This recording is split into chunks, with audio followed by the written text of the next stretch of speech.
The stream is Okay. Hello, live. everyone. We are live with Peter Merholz. Woo-hoo-hoo-hoo-hoo. Awesome. Got to Who bring is something.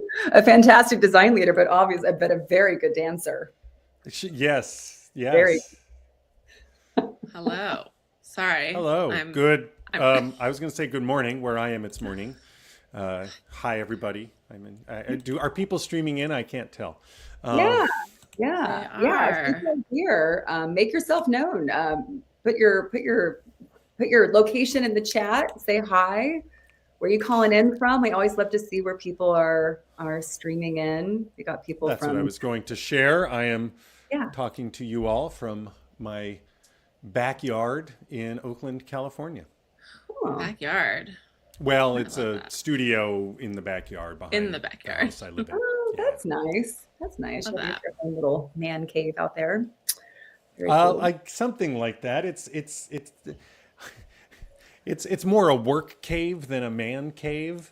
It also has our elliptical trainer that we use for exercise. So Oh, nice. yeah. Nice. Awesome. Amazing. Love Great. that. Oh, we got our first person coming Wow. in. Katie Well, and Evans. I know both Katie and Nicole. Hi, Katie and Nicole.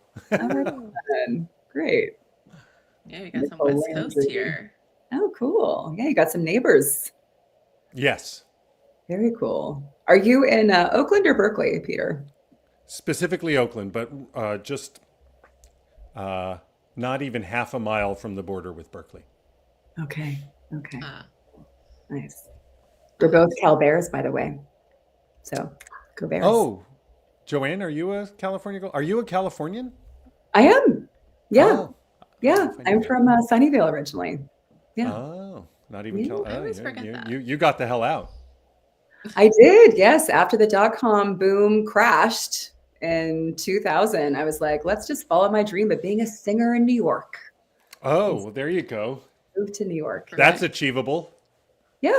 Yeah. Yeah. It's been achieved. She's done it. Singer in New York. Yeah. Check. She has done it. I've seen it. It's wonderful on stage. Oh, that was so fun when you came. That was so That was great. really fun. Awesome.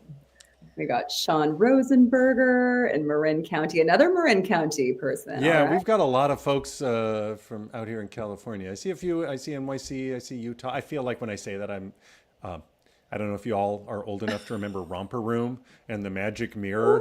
And she would hold up the magic mirror and say, "I see Uday and Hang and Wow. Yarden and Carly," and you just always waited for your name to be called.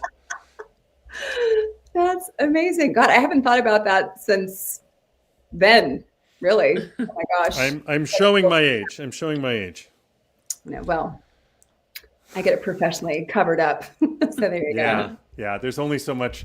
I miss the boat on all these newfangled creams and stuff that you can put in to try to inhibit baldness. And I'm not going the plugs. I no surgery, No, please. you know what? Age gracefully. I love seeing, especially women in Hollywood when they age gracefully and they don't get all that stuff. I mean, whatever, to each their own. But I just love that. They have a special place in my heart where it's like just Is this the unfiltered part of Design Unfiltered?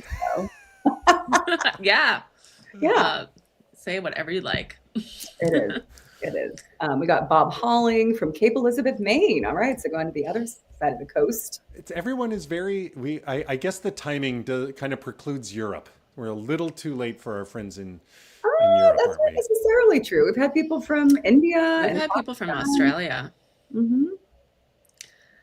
I Yeah, don't know what interesting. time it is. 4 a.m. in Australia sometimes. Yeah, it's crazy early there. So. yeah. Ryan Klein. Oh Oh, my gosh, Jared. and Hey. Jared shows up. Hang, I am not going to go the Elon route. I'm explicitly not going the Elon route. Ooh, what's the I'm Elon? not going to.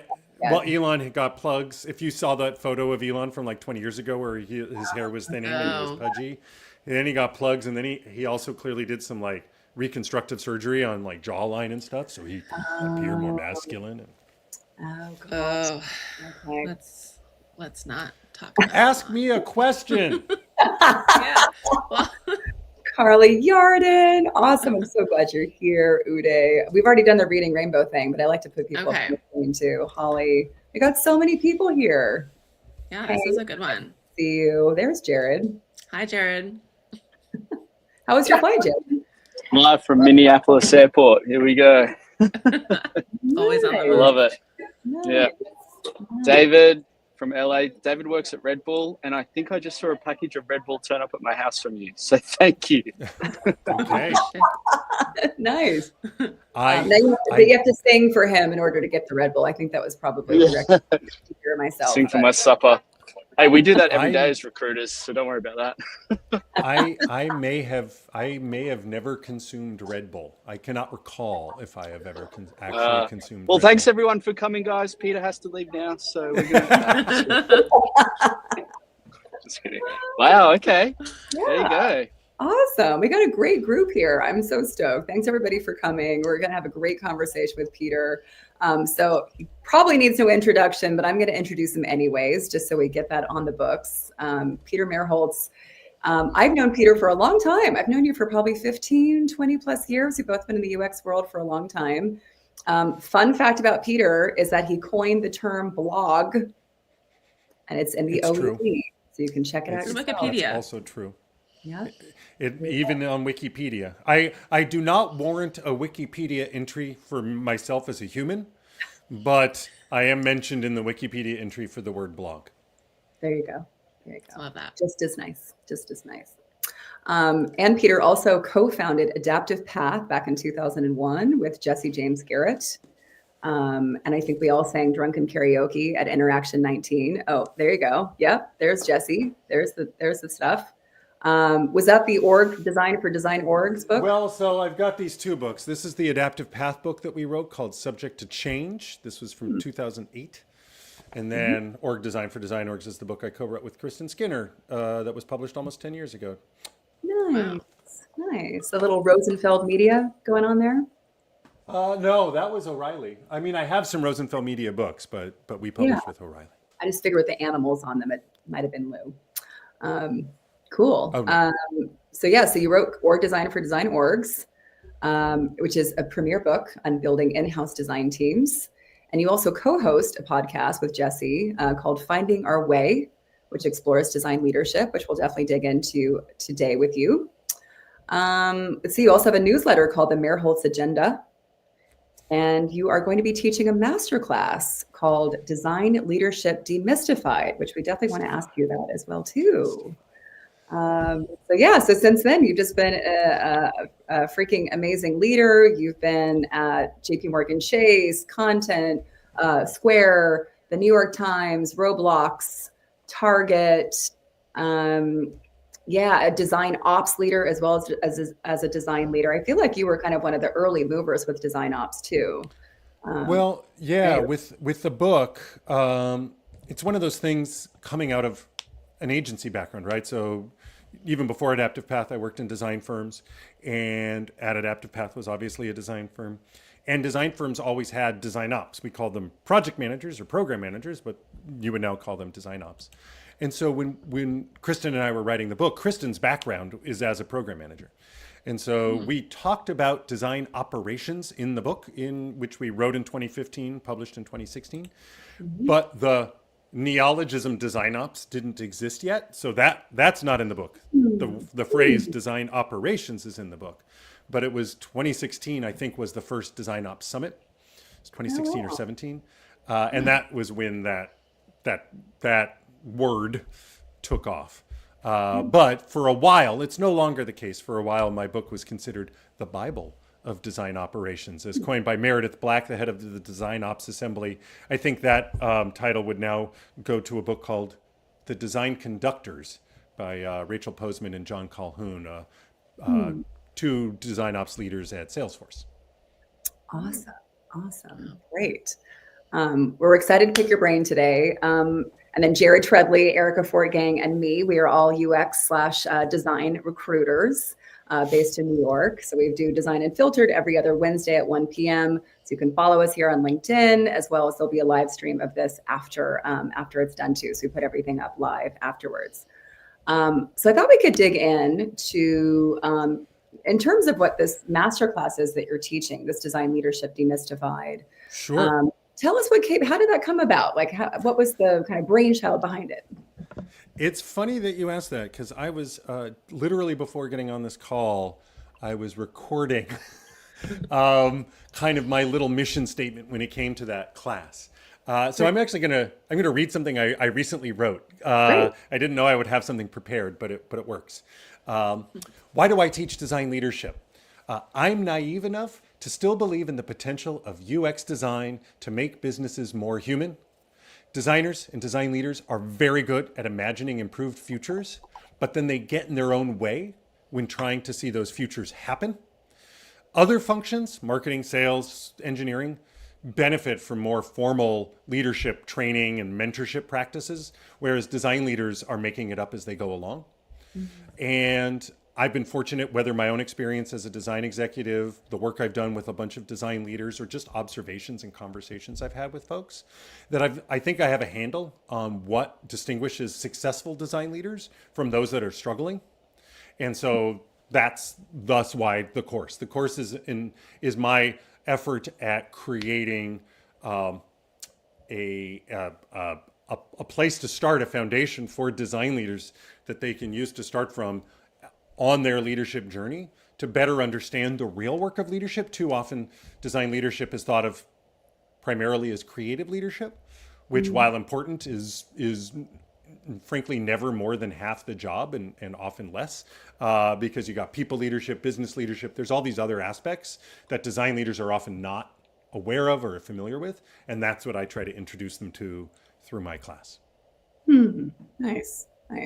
So it sounds like, so to recap that, it sounds like the design part of the design leadership becomes less and less important, right? They're the stewards of it, the visionaries around it. They're keeping the craft high and the usability high. But in terms of like what they're actually doing day to day, an effective design leader, it's really different than just thinking about that.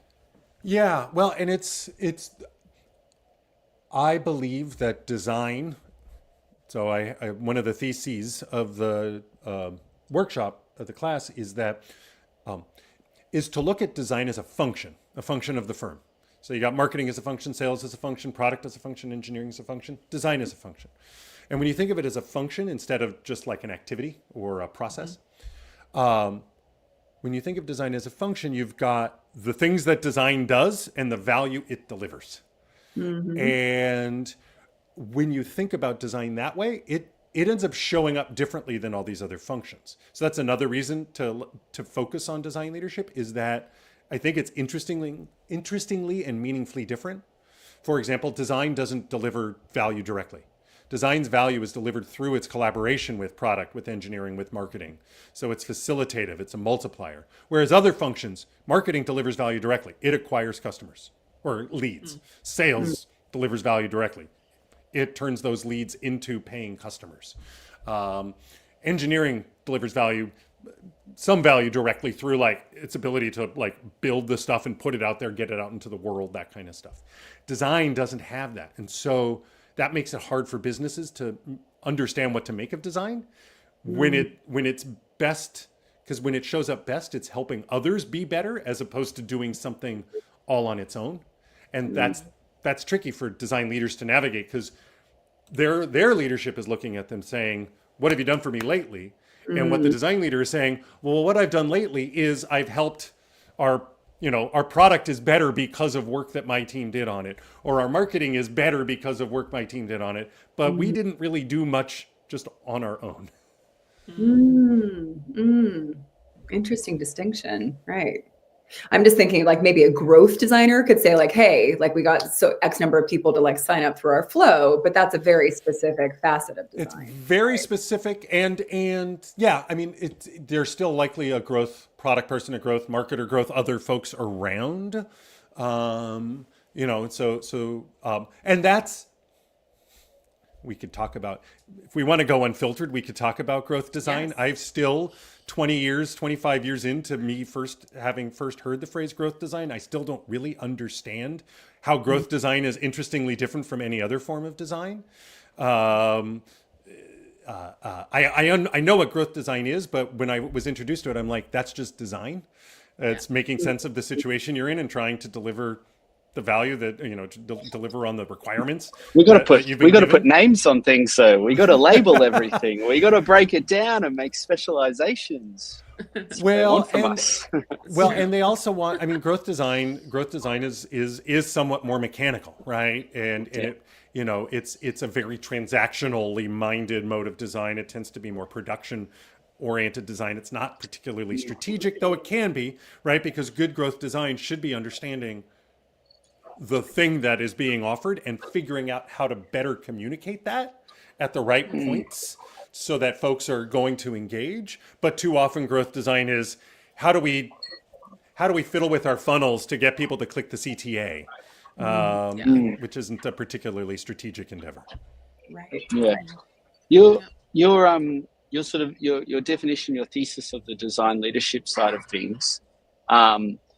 Where do you think that plays out at scale too, but specifically more at like much smaller companies? Design is this facilitator, it's bringing the teams together, but I feel like when you're looking at those much smaller environments, design still is, it's so hands-on, it's so in the doing, and I think seeing that value of that collaboration that you explained becomes harder to see that, I think, from, say, a C-suite or the founders, right, in a much smaller company. I'm just wondering how does that kind of scale, and how does the designer communicate that at the smaller scale too? Well, interesting. I would think, I guess I would have, my initial thought is that in smaller companies, the value of design is more evident just because the distance between what the designer is doing and shipping is much smaller, right? And so design in a company, if you're in a startup or a smaller environment that respects design is going to be collaborating with product and engineering, and you kind of link arms and you're just making stuff and getting it out into the world. And so my hope would be in those smaller environments, it's more appreciated. What happens is when you get scale, the impact of design becomes more diffuse, becomes often less clear, and that becomes kind of the challenge of the design executive in these scaled organizations is like, so I've worked with teams. I had one of my clients had 1,000 people on their team, right? Oh my and gosh. Wow. What were their names? No. well, and then when you have 1,000 people in your team, if you do a even conservative, like every employee costs the company, let's say $250,000, $250,000 for pay, for health, for equipment, for desks, all that kind of stuff. And that's conservative.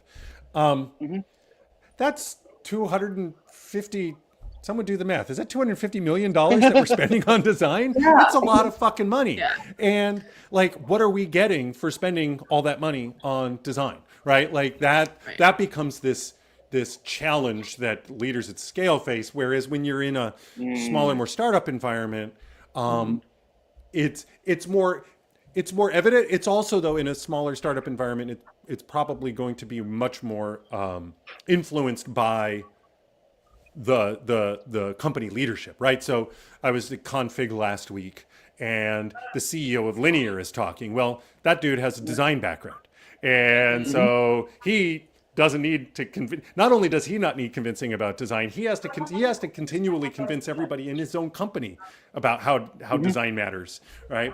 But then you work you find yourself in a different company, engineering founders, MBA founders, who might not understand what design can deliver in terms of the nature of the value. And that can be different, where they're just like, can't you just draw the screens that I'm telling you to draw? Like, why are you asking questions, or why do you want to talk to our users? I know what they need, right? That's a different dialogue to have. Yeah. And if you are this design leader, so going back to your concept of like design being the supportive fabric for other disciplines, how does a design leader today, how do they make a name for themselves, but also really make sure that design is still being valued and seen and appreciated within a company? I know I don't want to give too much away of your master class. I'm sure you're going to cover. Well, no. I mean, high level. This is yeah. So the first thing is that a design leader needs to have a sense of what it is what is the change that they seek in the organization that they're part of. I think too often design leaders show up without an agenda.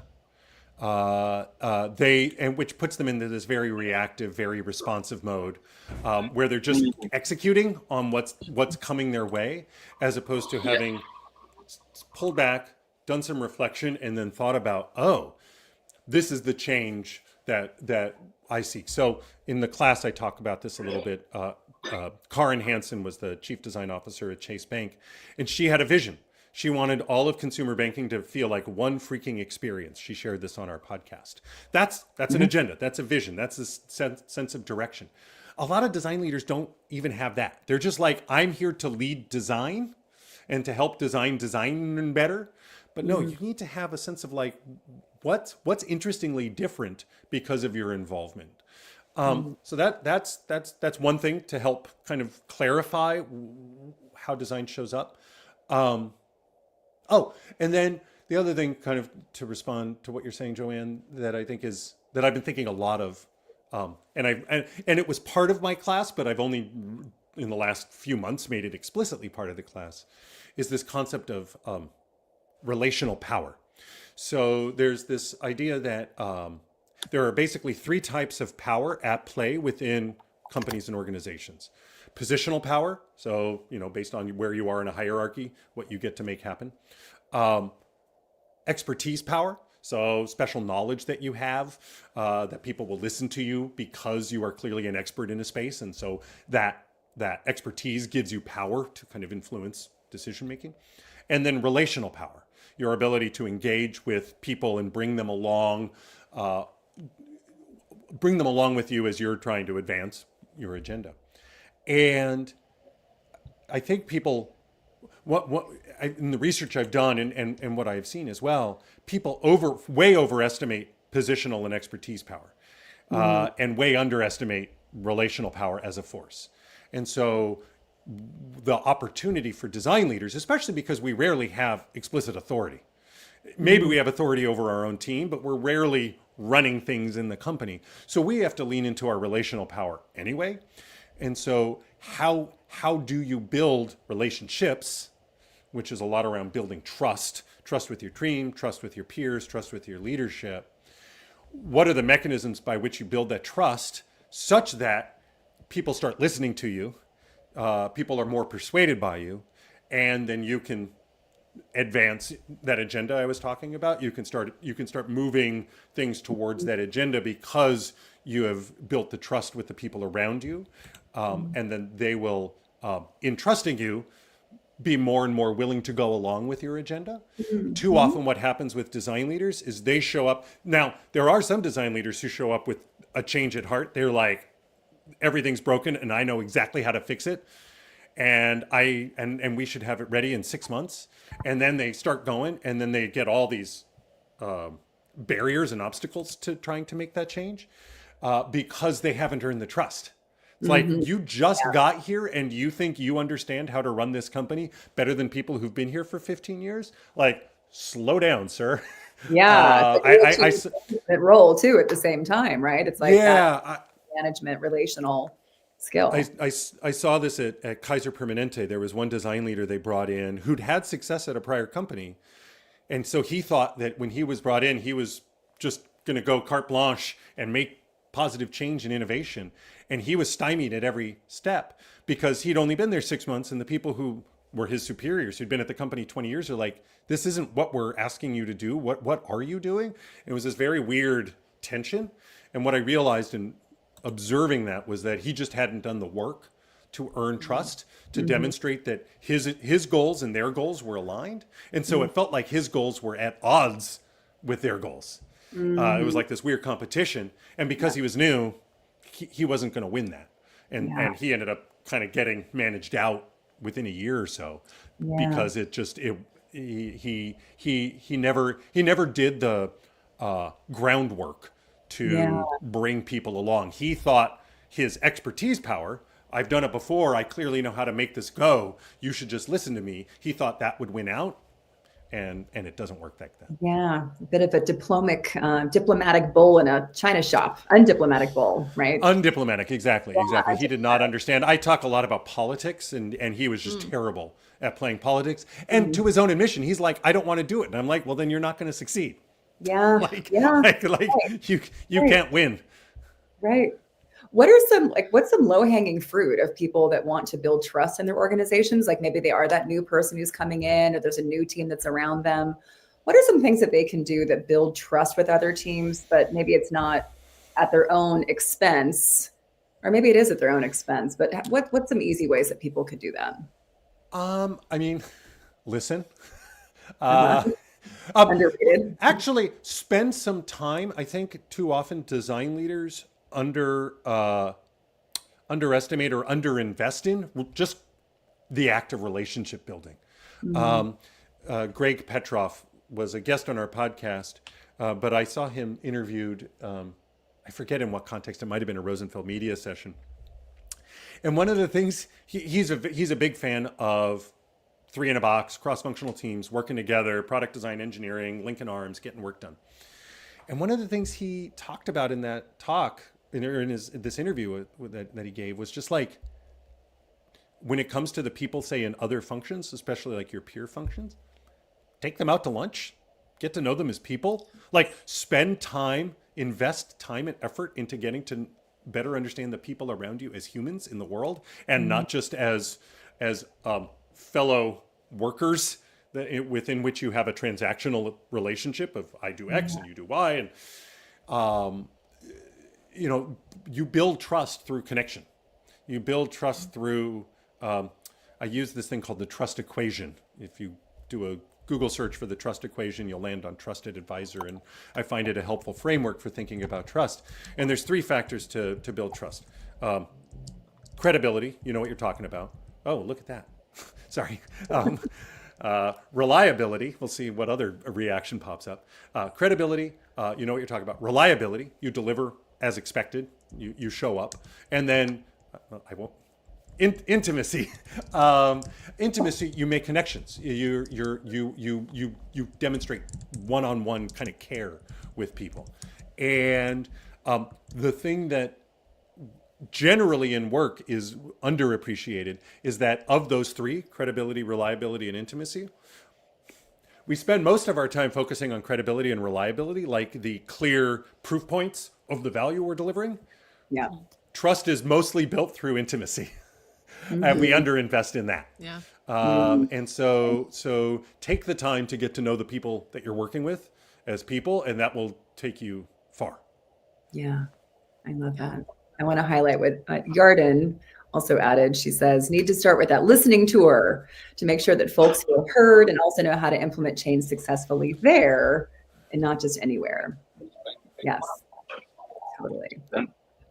It's a tricky skill, I guess. It reminds me of, all the chatter about networking and things like that. I feel introverted. I feel, it feels really out of my comfort zone to go and do that. And the intimacy level of building that trust, it can feel like a leap for some people too. I think, and I would anticipate there's a lot of great designers out there aspiring towards more leadership that feel like they don't have that type of, or don't naturally feel that confidence in that realm. And that can feel like a big chasm to cross when you're feeling on one side of it. And, I'm achieving and aspiring for this thing, but it's so unnatural for me to go and ask someone to lunch. What will we talk about? And sometimes for me personally, it's like, what am I going to relate to all these people about? Like, do they ride bikes and play drums? Yeah. No. Oh, I got nothing. Yeah. I mean, such is life. I don't know. I was about to say, I like it's one of those things. So sometimes the subject of introversion comes up. Introverts versus extroverts. It's often much harder for introverts to succeed as leaders. There's a book called The Quiet Achiever that my friend Tim wrote that is meant for introverted leaders to tap into how they can excel as leaders in their work. But the reality is you kind of have to get over yourself and whatever is holding you back if you want to lead. Now, if not everyone has to lead, at least not in these kind of grand big ways. Like that might not be what's right for you, and that's okay too. Sure. But if you're going to lead, if you're going to lead suggests there are followers. To lead suggests there is a destination that you are trying to bring people to. Yep. That takes connection. You can't just kind of logic your way to that or evidence your way to that. Yeah. You need to bring people along, which means you need to make connections with folks. Yeah. And so if you have trouble with those types of connections, you know, so I have never been tested. If so, I would likely be on the spectrum or very near the spectrum. I have what I call low empathy and high compassion. So I'm not introverted, kind of evidently, but I can have some troubles connecting.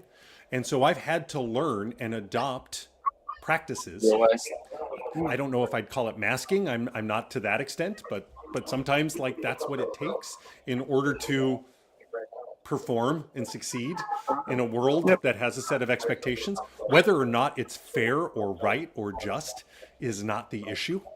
Now, my hope is that by getting different kinds of leaders into these positions, they can then make it better for the next wave, right? If you did have to go through some struggles in order to get to that leadership position, and struggles that you probably shouldn't have because you were of a different color, because you had a different background, because you had a neurodivergence, whatever it is, one of the opportunities, and it's true for cishet white dudes like me too, but one of those opportunities is when you do achieve that leadership position to take advantage of that, to enable others with varying perspectives and backgrounds to succeed. Yep.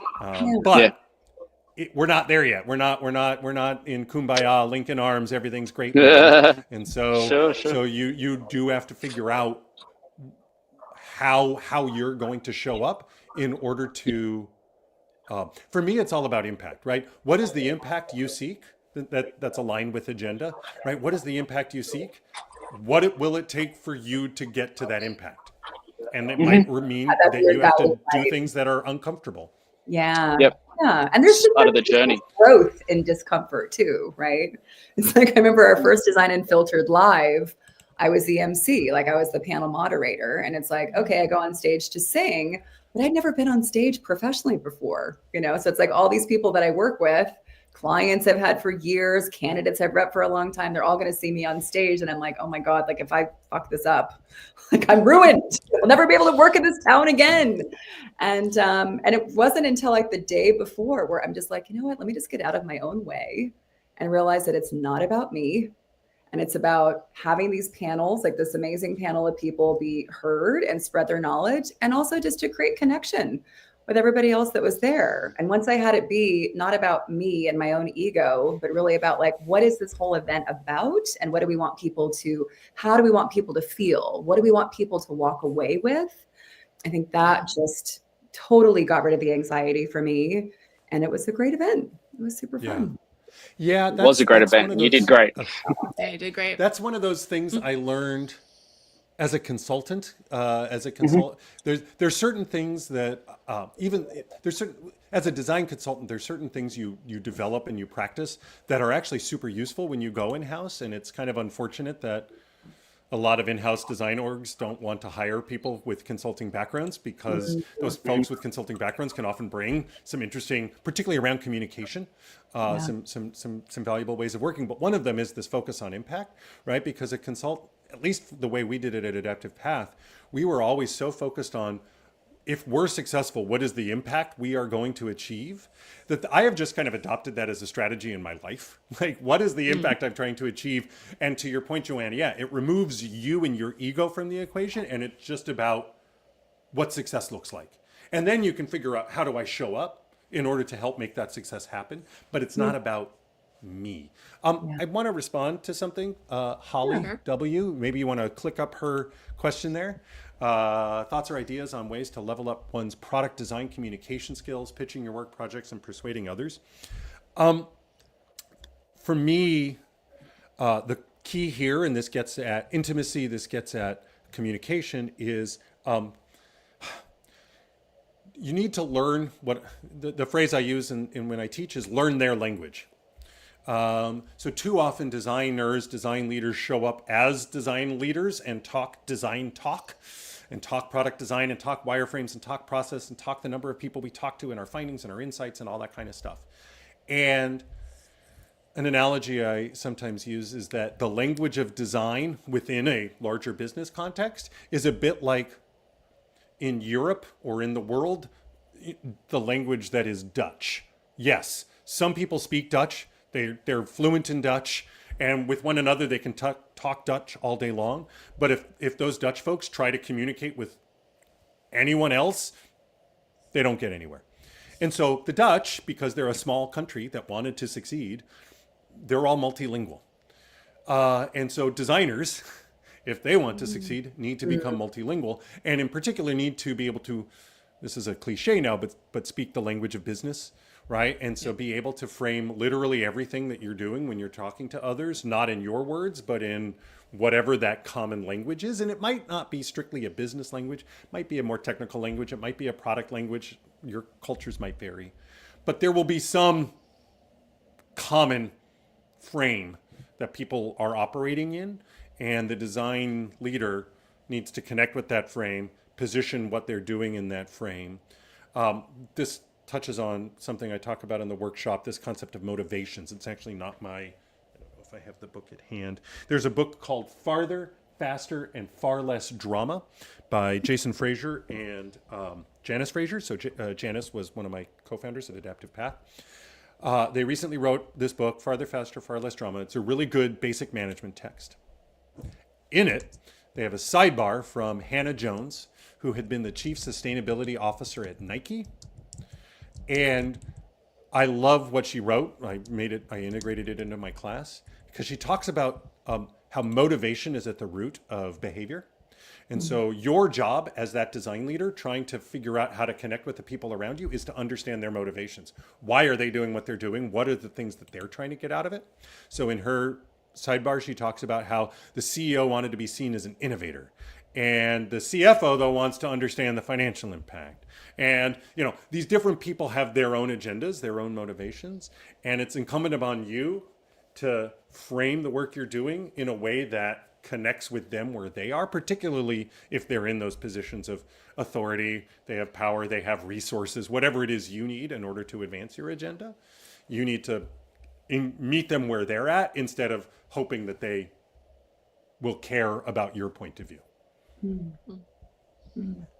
I feel like that's been the case for so long for designers, and I love to kind of say, why is no one else learning design language? Like, is there a product or engineering webinar where they're having this conversation right now? Probably not.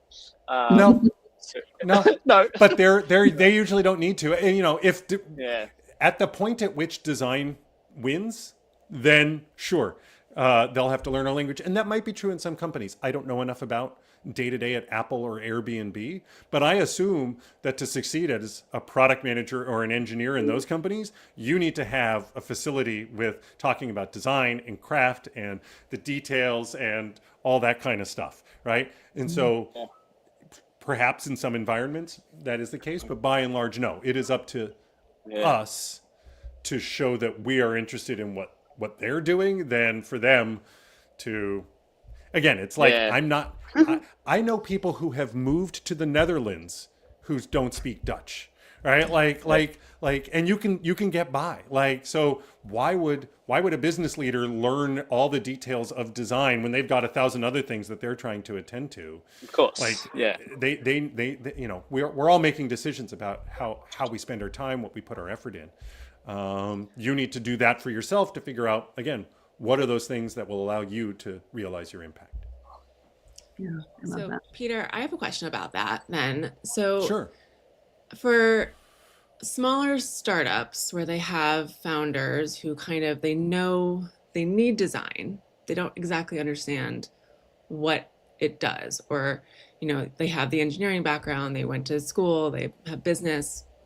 Do you have any analogies that you use when you're speaking? I don't know if you speak to these early startups and sort of explain the value that the design, because they're hiring their typically founding designers, right? who have to show excitement now before being sold the dream. So is there Right. anything that you That's not, to be transparent, that's not an audience I typically engage Okay. with, given the That's- nature of my work. Yeah. I tend to work with more Managers. mature not mature from a design standpoint, but just farther along in their journey to, Sure. design teams of 10 or more people, say. If I were to engage with them, I think it would be, what design influences most is a user's behavior, right? That is at the heart of the value that design brings. Now, we could sidebar on ethical concerns around design's ability to manipulate behavior. We could cycle back to the growth design conversation. Yeah. But all that notwithstanding, what design does is influence users' behavior, and can influence it in a way that is positive for the company, or potentially a way that is negative for the company, a way that's positive for the user, negative for the user, right? You're looking for those intersections where what's good for the user and good for the company are aligned, and how can design help you really drive those behaviors. And so I think I would start there in terms of understanding what are the behaviors that we are looking for our customers, users, whatever, to be engaged in, that will suggest our product is successful, right? That will lead to adoption, that will lead to engagement, that will lead to effectiveness, right? Task completion. That's a kind of a usability phrase, but whatever it is, that, because these startup founders probably want people to use their product and then come back and have good experiences with it, right? And so it's a matter of how do we know that that's happening, and then what are the behaviors that we can be encouraging through our design work that predisposes those outcomes. Yeah. Yeah. I love that. Chris Novak, I want to put what he just wrote up. He said, a great doc for a CEO to reflect on what they might get is McKinsey's Are You Asking Enough of Your Design Leader research? It tees up the conversation pretty well, and it's basically written for a CEO audience. And the short answer is no. One-page book, done. One word book. I mean, and it's been a while. I recall that work, and McKinsey's done some stuff that's definitely been helpful. They've done business value of design and that research as well. There's also my friend Audrey Crane wrote a book called What CEOs Need to Know About Design. I think it's what it's called. It's something Great. like that. Audrey Crane, Crane. It's part of the Sense and Respond press that Jeff Gotthelf and Josh Seiden have. They have a series of, and it's like a 60-page book, right? It's more than a pamphlet, and it's meant to be this thing that you, a designer, design leader, can hand to your CEO or maybe your VP of product or whatever and say, hey, in half an hour, you can way better understand the value that my team can be delivering in this, well-researched, well-crafted presentation. So, I love I mean, that. I would hand that book to the sales team too. Mark. sure. Yeah. How about kind of shifting gears from kind of that side of the equation to now like internal at the company?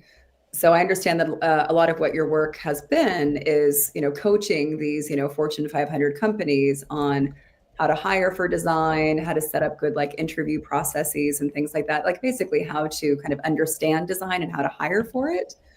What are some major tenets that you kind of provide to those sorts of big companies? You're laughing. What's funny? Well, no, because this came up recently, I guess because we're on LinkedIn, there's always a lot of conversation about how companies recruit and hire designers and how they kind of all do it wrong. Like it's sad, but it's so sad. It's like funny, and it just keeps going on. Imagine trying to make a career out of it. I know. God, who would do yeah. this? God. Yeah. Well, and the issue, I mean, there's a lot of issues. I'm trying to figure out how I have Just trouble pick being one. brief as you guys can Just tell. one. So I think at the heart Nah. of it, the heart of it is how can, the whole point of a recruiting and hiring process is to identify an appropriate fit candidate effectively and in a timely fashion. That's it. Right. But to get to that, there's a lot of stuff that you kind of need to do. It's a little measure twice, cut once, right? And what often happens that I see is that hiring managers and maybe they're like internal HR or recruiting partners aren't doing enough work up front to really dial in on the profiles of the candidates that they're looking for. And so they end up doing a lot of casting about, right? Within the applicant pool and wasting a lot of people's time, having a lot of conversations with a lot of folks as they're trying to feel their way towards the best hire, when if they had spent another 30 minutes to 60 minutes ahead of time really dialing in a profile on what are the skills, what are the experiences, what is this person going to do. Jared Spool, I've referred to some of his work that's like over a decade old now, in terms of like he had this what is the letter that you write a year after this person is in the role, congratulating them on all the success they've had, right? As a way to think about what is the impact you're looking for this person to have. I love that. If you do that work up front to really dial in on a profile, again, skills, competency in those skills, experience, achievements, whatever that is, then the recruiting and hiring process should be fairly straightforward in terms of how you structure it to ask a set of questions to find someone who fits that profile. And the thing that the part of the reason I was laughing is something I wrote in my newsletter a few days ago is like, there was this concept of the hot take or spicy take. My spicy take is literally the first person who suits the profile that you talk to, extend them an offer. Whereas companies are like, well, no, we want to talk. You want to have 3 or 4 candidates that we're dying about. And I'm like, no, you're wasting everybody's time. You're wasting the candidate's time. You're wasting your interviewer's time internally. You're wasting everybody's time. If you found someone, because you've done the work up front to dial in on the profile, and you found someone who meets that profile, why wouldn't you just hire them? Well, we might find someone better. Well, then you didn't do the profile right. You should have. That should be in the profile. Yeah. And so that's the kind of thing that I see again and again. And it speaks to, now we've been talking about startups. Yes, if you're a startup founder, you don't know quite what you're doing. Yeah, you're going to probably feel your way along. Instead, I would encourage startup founders to work with people such as yourself or me to help them clarify those profiles. But I also find it just fascinating. Like, there was a thread a couple weeks ago about design tasks as part of interview processes, and design tasks. A design task is an indicator of, primarily what I think it's an indicator of is a hiring team that lacks confidence in their ability to make a good decision. And so they're needing to have the candidates jump through hoops in some hopes that coming out of that experience, they'll get the signal finally that would allow them to make the good decision. Whereas, but those hoops they're not going to be jumping through flaming hoops on their job. So why are they having to jump through flaming hoops in this interview process? Whereas the kind of work they're going to do on the job, they've probably done at a prior company. So just ask better questions about work in their portfolio. Yeah. And it just boggles my mind how companies are so unconfident in their ability to parse someone's case studies with confidence. They're afraid that they're going to get tricked, that the person's going to say something, is going to take credit for work that they didn't do. And I'm like, that means you don't know how to ask a good question, and you're not listening to their answers if you can be tricked by them in their portfolio presentations. That's on you, not on them. Right. And if they made it to the interview stage in the first place, you've seen something in their portfolio and or their background that makes you think that they're a fit, right? So it's like they're not there just by chance. There's probably some there, right? One of my hot takes right now is that it's not like there's a lot of software being built to help with recruitment and HR and hiring, and we're the problem a lot of the time. Allegedly, people blame us, but I think that it's really these internal teams not knowing or being trained properly on interviewing questions, or really just what we just talked about. And I'm curious, do you help teams, figure out the interview process and sort of which questions to ask and who Oh really yeah. has like weight in the decision? And I think another thing too with these larger companies is that the decision maker will go on vacation for 2 weeks, so then everything stalls. And as we know, time kills. Well, there Is is there that. anyone else who can make that decision if that person's out? So a few things. This book, this very old book of mine, chapter 6 is all about recruiting and hiring, and still Awesome. largely holds. Great. What book is that, Um, Peter? What that's book? Org Design for Design Okay. Orgs. You might have heard of it. Okay. Um, Yeah. Mhm. now, my thinking since this has evolved, but nothing in here I would take back. I've amended it, and so I have worked. As companies have been not so much in the last couple of years, but before then, as they were scaling their organizations, I have done a lot to draft recruiting processes with very clear roles: the role that the internal recruiter has, the role that the hiring manager has, the roles of anyone else on the panel, what you're trying to get at each stage. And if the goal is to hire the most appropriate fit candidate effectively and in a timely fashion, right? You want to screen most people out way up front. This was something that Hang referred to Maria Penkovsky's LinkedIn post. And this was what she was talking about, is what she's seeing at least is that hiring managers are letting too many people through and then expecting their interview panel to Right. be the primary determinant. And I'm like, that's exactly backwards. Why waste all those people's time when you, as a hiring manager, if you've got your profile dialed in, you should be doing the filtering much earlier in the process. And the only people making it to the panel are those that you have a high degree of confidence you would hire. But you're engaging with the panel, other points of view. Maybe there's things that you're not as familiar with, specialties, different aspects of it. Like, you're hiring for the design system and you're not necessarily all that design system aware. So you're wanting to make sure that someone who can really speak to the details of that can like drill them on those details or whatever. But trying to remember how we got here. But the process should be, your funnel. I guess I could draw on the whiteboard, right? Like you want to way rein in, at every stage, such that by the time you get to the interview loop, 75%, 80%, 90% of the people, 75% of the people you've talked to probably haven't made it that far. I know that there's hundreds and hundreds of applicants. We have to kind of set those aside because most of those are not qualified. But like that, only the people who are truly qualified are getting in front of the people who the panels.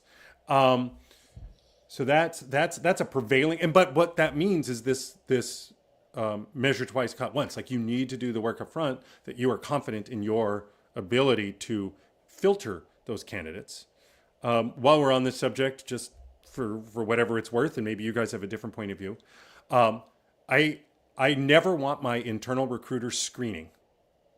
Maybe portfolios, if I've had a lot of time to spend with them, to sit with them, to kind of judge things. And there's going to be obvious ones to like, okay, that one doesn't go on. But by and large, I don't want my internal recruiters screening.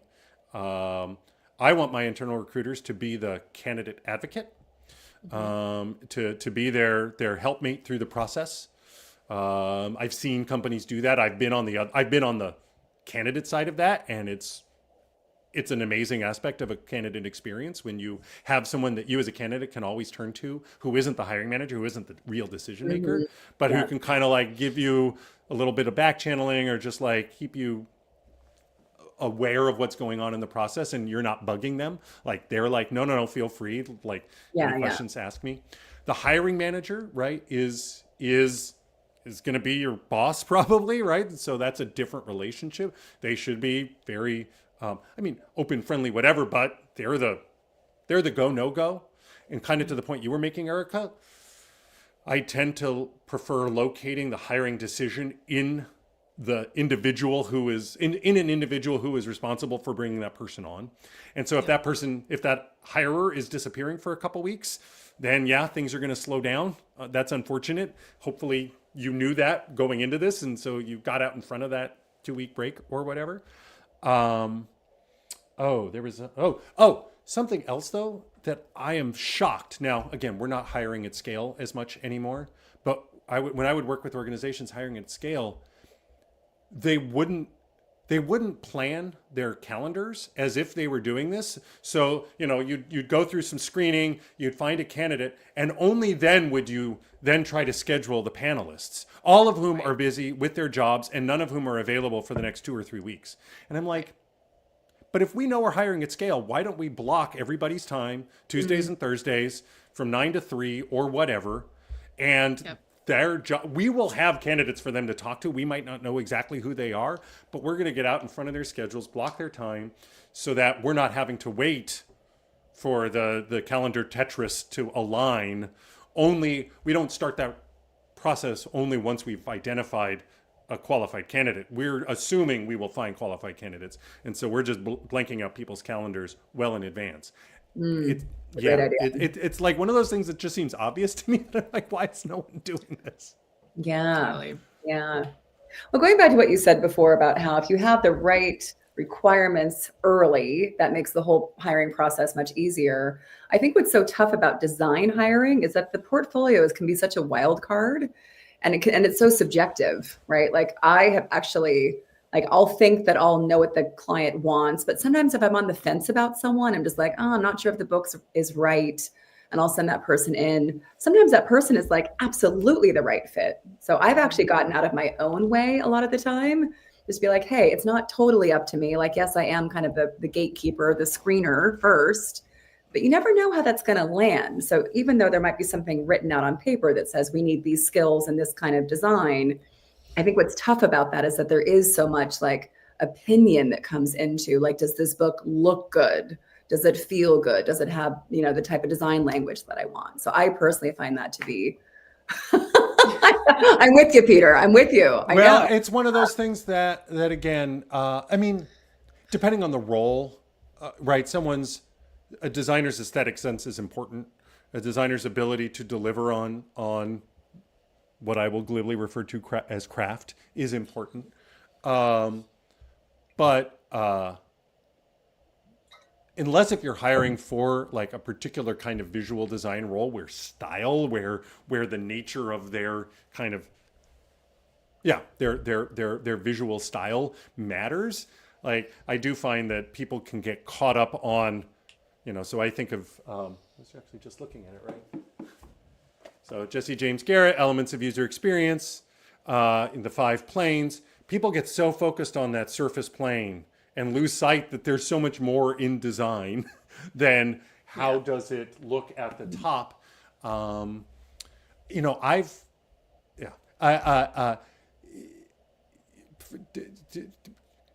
Hiring managers do themselves a disservice when they're not recognizing and respecting a real complexity in design and just simply kind of cast people out because what they see doesn't quite align with their own personal sense of aesthetic. Mm-hmm. Mm-hmm. Right. Yeah. That's a big part of our job. It's like teaching people, hey, be flexible, look for other things, look for the whole picture. Totally. I hear you, Uday. I see Uday's comment. Pixel perfect craft seems paramount nowadays for all roles, even leadership management, which is bizarre when on the other side we're saying AI is just going to execute on all that craft anyways. So right. This is what I mean that companies don't know how to hire people like us. If you get hired, feel good about it, but also let me say it differently. If you don't get hired, recognize there's a bit of a crapshoot aspect to all of this.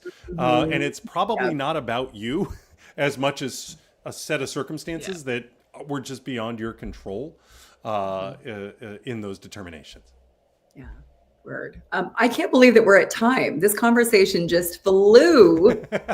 Totally. Wow, Peter, thank you so much for being our guest today. It was so awesome to chat with you and catch up with you and just hear all of your just fabulous wisdom, about all this stuff and all your books. You have like a full-on veritable Yeah. library back there. So it was nice Well, I use it, as you can tell. That's why things Yeah. get pulled out, moved in. Yeah. I've always liked to read. It's been great. Thank you so much for Yeah, having me. thank you This so has been much. fun. I hope for the people, I've seen some messaging in the chat. I hope for those who haven't been as active, you were all able to get something out of this conversation. Yeah. Thanks to everybody who joined us for sure. Yes. Cool. And we'll put this up on LinkedIn so people that couldn't make it today can see it later. Awesome. And Peter, I put your link for your masterclass Oh, thank you. in the actual chat.